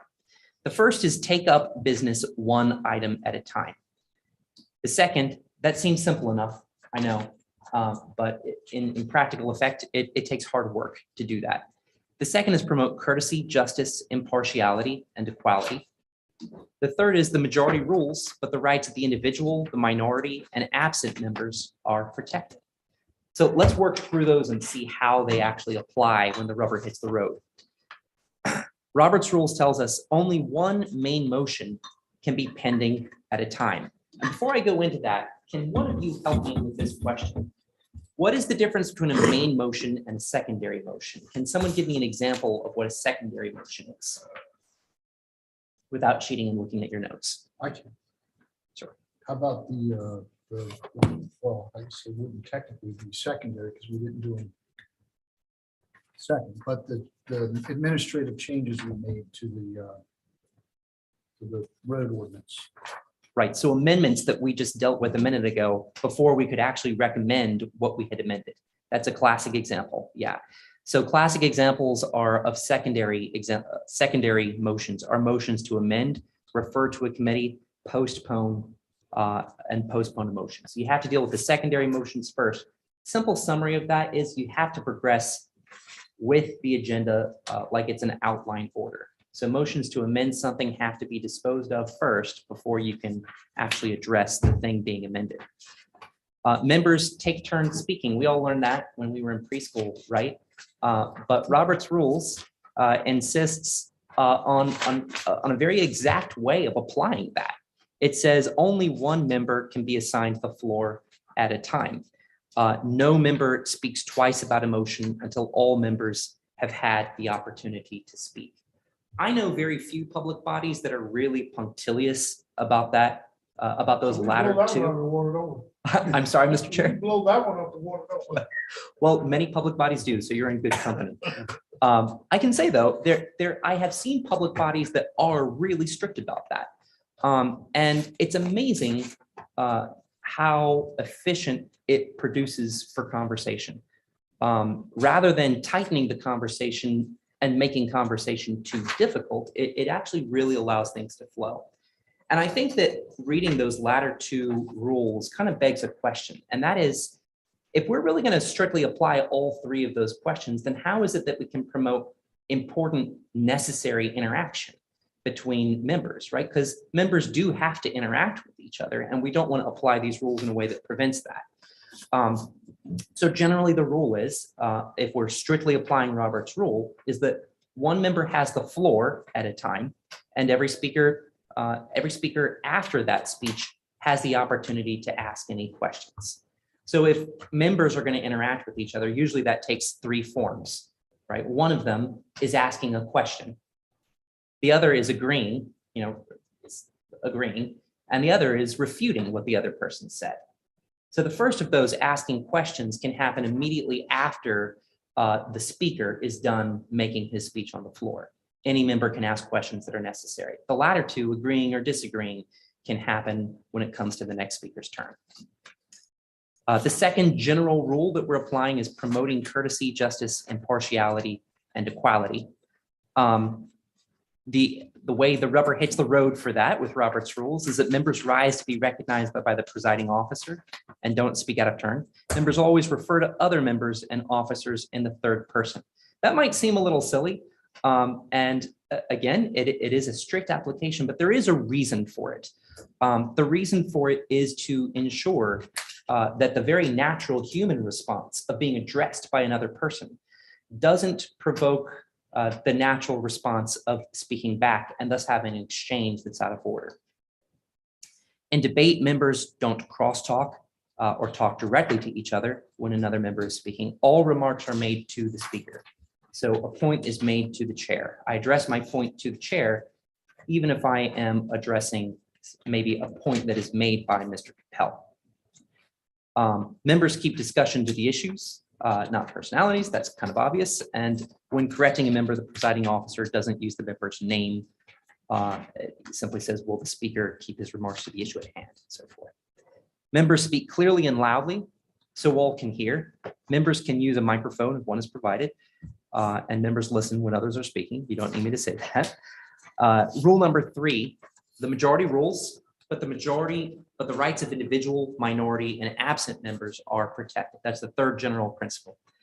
The presiding officer and members should know the rules and apply them judicially. So applying Robert's rules is obviously a group context. It's not just a burden for the chairman.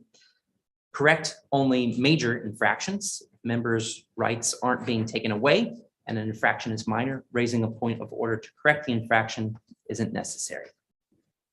So those are the three big principles about how Robert's rules are applied, the big major principles of democracy that we're trying to apply. But then next is, how exactly do we make a motion? A member makes a motion to the chair. Mr. Chairman, I move that. And to apply that more specifically, I want to ask you all, what do you think is wrong with this motion, if anything? I move we don't recommend this rezoning. The chair cannot answer this question because he and I were just talking about this on the phone the other day. It's not specific. Can you be more specific? It does not distinguish the motion or the matter before the members. No, I think it's specific enough. It's if we are addressing a particular rezoning, then I think this rezoning is clear enough that it's talking about the one that we're at on the agenda. What else might be wrong with it? I mean, I read this, so it's not fair for me to answer. Okay. All right, I think it's that you Here's- can't make a negative motion. bingo. Right. All right, yeah. And I You did. cannot make a negative motion. Negative motions, in fact, are not motions at all. So is this problem procedural or is it substantive? The slide tells you the answer. It's actually a substantive problem. The lack of a motion is no motion at all. And so that would actually technically potentially trigger the 100-day deadline when after 100 day, no motion is made on that subject. What's wrong with this motion? I move in favor of the rezoning. Mr. Yancey already told us the answer, so I'll just repeat. It's not specific enough. What exactly what does in favor look like? I move we adopt this rezoning. What's the problem with that motion? We can only make recommendations. I'm sorry. I said we can only make recommendations. Exactly. We only Purely. make recommendations.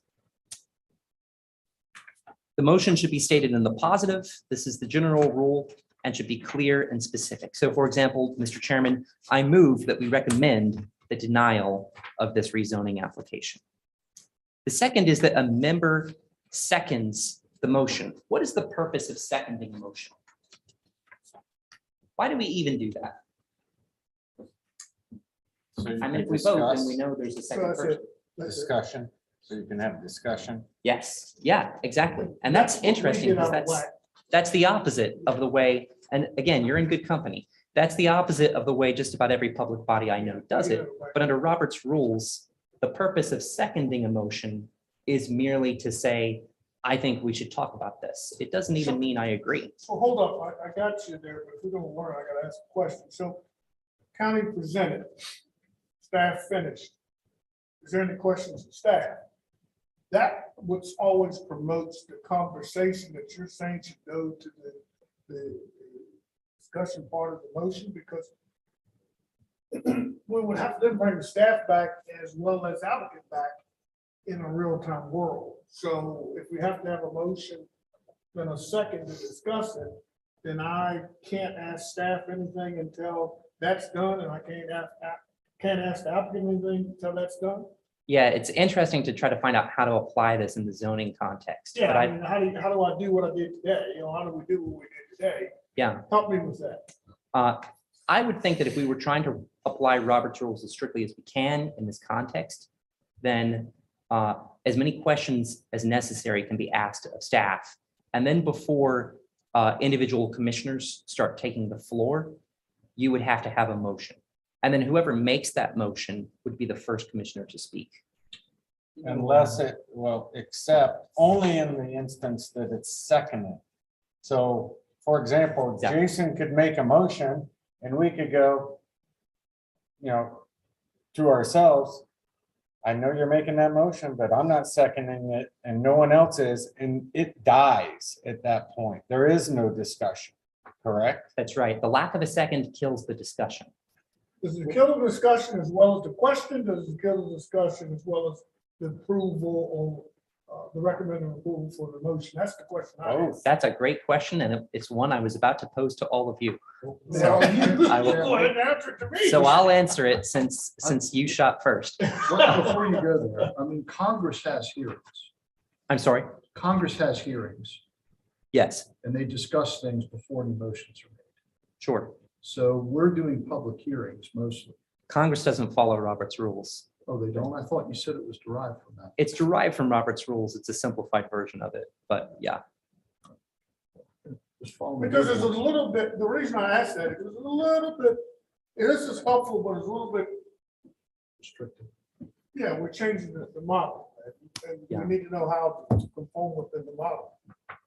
The other matter is with congressional hearings, a lot of times there's no motion on the table. It's kind of like a work session. Right. So for example, if you're talking about an investigative hearing, there's no motion on the table. We're just trying to get facts. But typically the motion is going to be whatever bill is being presented. So there is a motion in those cases. Well, and in fact, this is a work session. I mean, what you're doing right now is a work session. Exactly. Excuse me, Brian, you haven't made a motion. Be quiet. Nor did the chair recognize you. No, but my point is, before we get too far, my point is, so walk me through. Sure. Staff has made a presentation. Right. The staff has concluded. Right. Commissioners ask questions at the end as much as they please, because they have the floor. And then if we were to follow Robert's But rules, isn't that discussion? no, because no speaker, no commissioner has the floor. So before a commissioner could take the floor and start speaking either in favor or against whatever is on the table, a commissioner would have to make a motion. For example, I move that we approve I get this. where you're going. So Then, that's a whole different. I get where you're Fact-finding going. Okay, so versus- we're just, that's a good word for it. We're just getting information from staff. And then when I go to stand and say, I'm in favor of this, that motion has to be, now I go and say, okay, I'm with you. That's right. All now And that I'm might following. seem- Because it seems, because I was like, yeah, that's where this chair is probably gonna let probably move slide a little bit. 'Cause Right. Sometimes we need to know some, like I stopped the gentleman today, okay. Help us with, and he stopped the gentleman to figure out where we're actually going with this floodplain information. It's just, before we approve it, we have to know some specific things. yes, yeah. And it may seem a little premature to require a motion before discussion, because sometimes the movement needs to know what side he's on, right? And sometimes the discussion helps them figure that out. But a motion just gets the ball rolling, and that allows us to follow an outline in the discussion, which just promotes efficiency. The moving commissioner can always change his mind and vote against his own motion. Can I ask a question, sir? Yes, Mr. Gansky. This is a what if. Okay. What if the chair refuses to restate the motion? It is not a substantive error. Because sometimes it's hard. Oh, I'm sure. Yeah. The state, and I try to go through the motion again, just for clarity purposes. Yeah, it is helpful. I'm going to guess for the person taking the minutes, which is the purpose of that rule. To make sure that Tracy or whoever is taking notes doesn't say, oh, wait a minute, what's the motion? And that there's a clear articulation of what it is. She writes the wrong motion based on what happens. We've got issues. Well, then we need to amend the minutes from there. So first a member next a member seconds the motion. Seconding, as we discussed, just rolls the conversation forward. And then ordinarily, when the discussion concludes, when every member has had an opportunity to speak, that's when you take a vote. There is another way of taking a vote, though. Let's say no one seconds, and so there's no discussion. What happens then? Well, Mr. Chair already asked me that question. So the answer is simply one of two things happens. Either you just move on to the next item on the agenda, which is bad news. We don't want to do that, especially when we have the 100-day deadline. Or someone calls the question. Someone moves the previous question or calls for a vote. That's another way of saying it. I call for a vote. So if there's not going to be a discussion, there needs to be simply a vote. If someone calls the question without discussion or before the discussion is concluded, that takes a 2/3 majority to approve. That might seem a little silly because why would we even vote at all about whether to vote, right? Much less vote by a 2/3 majority. But there's a method to the madness. There is a real reason for it. It's because if we're going to cut short the ability of, say, the minority who's opposed to the motion to talk against it, then we want to make sure that it's done in a way that honors their right to speak and that they're not being cut off prematurely. The absence of a second, by the way, doesn't affect the validity of it. Supreme Court of Virginia has ruled on that matter already, and so does Robert's rules. We've already talked about how the chair restates the motion, so I won't repeat that. And then the members now have the right to debate or discuss the motion. You all know how to do that very well. As I said, the member who makes the motion has the right to speak first. When the discussion is finished, the chair puts the motion to a vote, and then he announces the results. Let's go through another hypothetical. Can you tell me what is wrong with this parliamentary discussion without cheating? Mr. Smith, not a member of this body, says, presumably he's a member of some other body. I move we add item 3B to the agenda to be titled Creation of a Committee on Breakfast Burritos and National Security. Mr. Peterson says second. Madam President says all in favor of adopting the agenda as amended, say aye. The majority say aye. The president says all opposed, and the minority says nay. What is wrong with There that was no conversation? opportunity for a discussion of the motion. Yes. And second. So that is one, that's one error.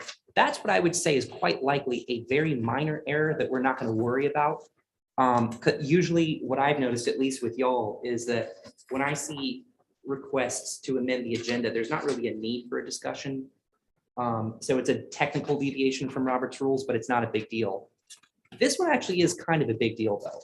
There's a problem that's a bigger deal than just the lack of discussion. What else is problematic?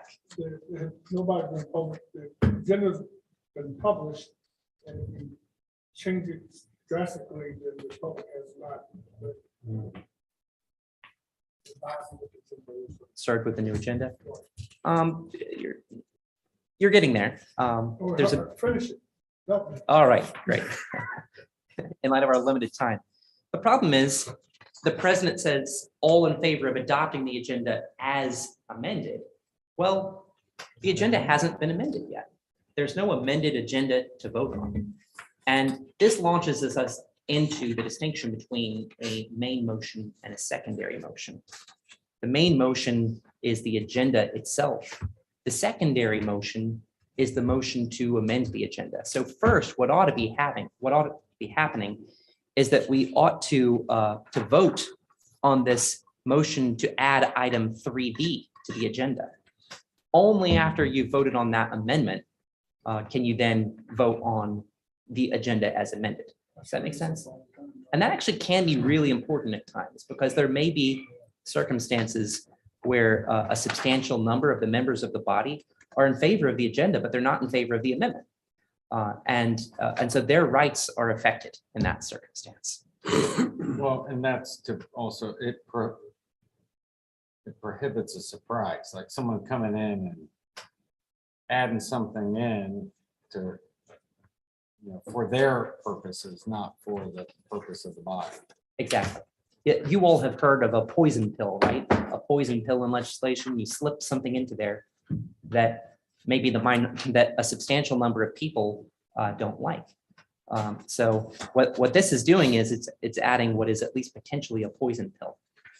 Again, sometimes not a big deal, but other times it can be. And this is actually a scenario where it could be a substantive dilemma and not just a procedural one. So here's the ranking of motions. The lowest rank is a main motion.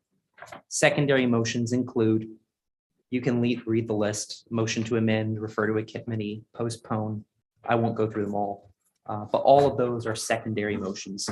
You always have to dispose of secondary motions before you can dispose of main motions.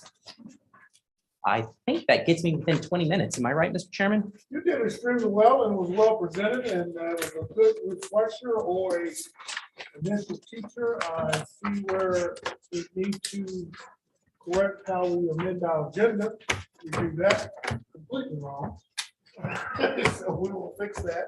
And I think it's good for us to often, as I said to you, just get a refresher that hurts.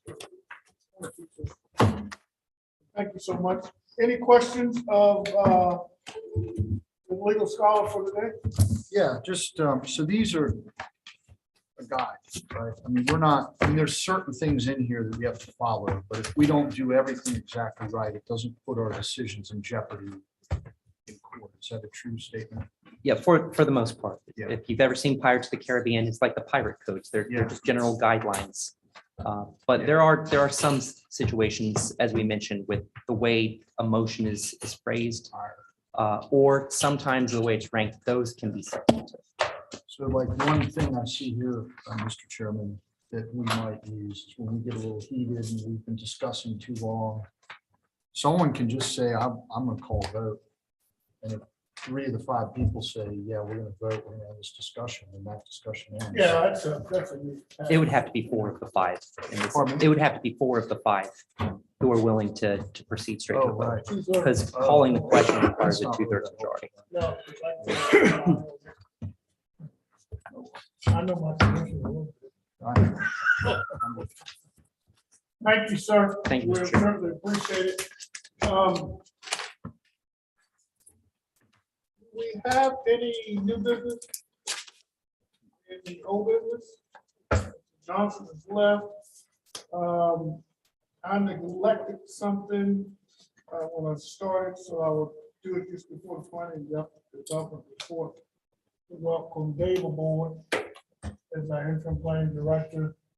And we certainly thank you for your help, and your guidance tonight was extremely helpful. Your communication, your articulation seems like it's on point. So we like that. Thank you, sir. And staff was, they did a phenomenal job of presenting today. Young man come up the first time and jump on it and rode the horse well. Any comments from you, sir? Sure. Things have changed very quickly. Last week on this day, I think, is when Mr. Voorhees contacted me about doing this, and I'm happy to help the county in this way. The staff is doing great. The new planners are soon not going to be called new planners. They're coming along quickly. We have great talent in the organization. We are cleaning up backlogs of plats right now. We are working on some modernization of our processes, which will not be evident to the public probably until June, through some automation, making the office more transparent and more efficient with how the public interacts. That's probably all I can say because it's only been a few days, but I'm enjoying the opportunity to help, and I'm happy to be a resource to you during the next few weeks and months that I'm able to fill this role.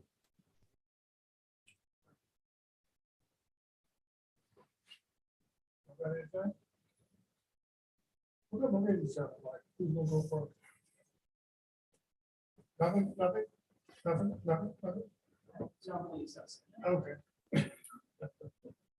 You don't have to have it. It's just- Commissioner comments, we'll start that with District 5. Mr. Nichol, work up to District 4, District 2, District 3, and District 1. Just quickly, welcome to your first meeting. Thank you for being here. Look forward to working with you, Mr. Smitherman. And I want to say to the planning staff, while you are new, you have all dived in very deep, and really appreciate all the work that you're doing. We want you to stay here. A lot of effort went into having you come to Orange County, and on behalf of myself as a commissioner, I value your expertise. You were presented as experts in your field, and And for us, that is huge to have the kind of talent here in Orange County. So, change happens all the time, no matter where you are. And I would just say, if you need my support in any way, same with Tracy, obviously, and she's been extremely helpful to me as I'm new too, so probably the newest. And so just thanks for working through these changes, and certainly if you need anything from me, don't hesitate to ask. With that, I yield. Ms. Romaker? I don't know how you followed that, but it was very nice. Yeah, I don't have anything to add. Mr. Yancey? My welcome as well. Thank you for joining us. We need all the help we can get. I would like to say that it was an honor and pleasure for Mr. Nichol, Tracy Newman, and I to attend Jim Hutchinson's function at Lake of the Woods Clubhouse on Saturday, and it was very well done and well thought out, and it was a great honor to Jim in his memory. That's all I have, Mr. Chairman. Mr. Nichol, myself, and Mr. Voorhees and the staff met with Wilderness Crossing representatives last week to push that project forward as expeditiously as possible. And I don't know that I have any mind-blowing information to give you other than we asked them to promptly fill in the blanks, get the information to us that we need to make it go forward. Mr. Voorhees or Mr. Nichols, do you know anything else we can add to about that meeting? I do know there's a proffer meeting coming up in the near future.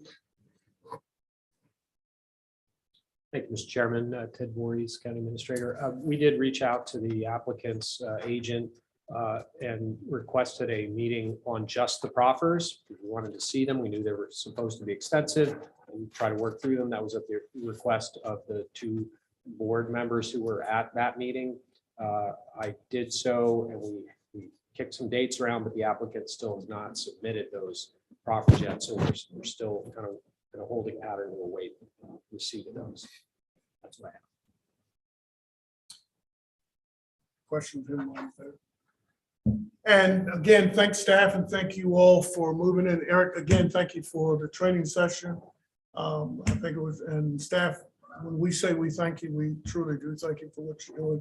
And Tracy, we thank you for being the adhesive in the glue, because I understand that you have to fill in and say, this is where this is, and this is who goes to who, and this is what happens.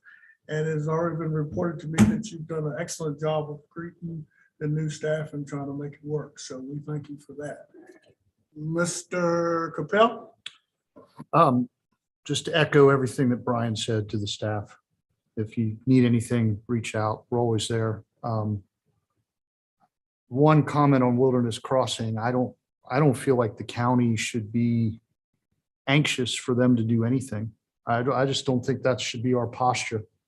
That we're pushing them to move forward. I mean, it's up to them whether they want to move forward or not. And for folks in my district, I don't want anyone to think that at least I'm pushing anything other than something that's fair to the county and to the taxpayers who are already here. And then the last thing I want to say is I just want to know how long Mr. Lansing has waited to use the word punctilious.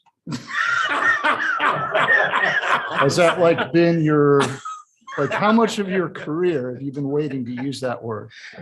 He's in at 2:15 today. Did he really? And what I want to know is, on your spelling bee test that you won the National Spelling Bee for spelling that. He didn't say he could spell it. That was quite good. to throw Ladies that and in. gentlemen, if we don't have anything else, I solicit a motion, if that's within parliamentary Robert's Rules order, to adjourn. Make a motion to adjourn. Second. It's been moved and seconded to adjourn. All in favor, say aye. Aye. All opposed, motion carried. Thank you. Tracy.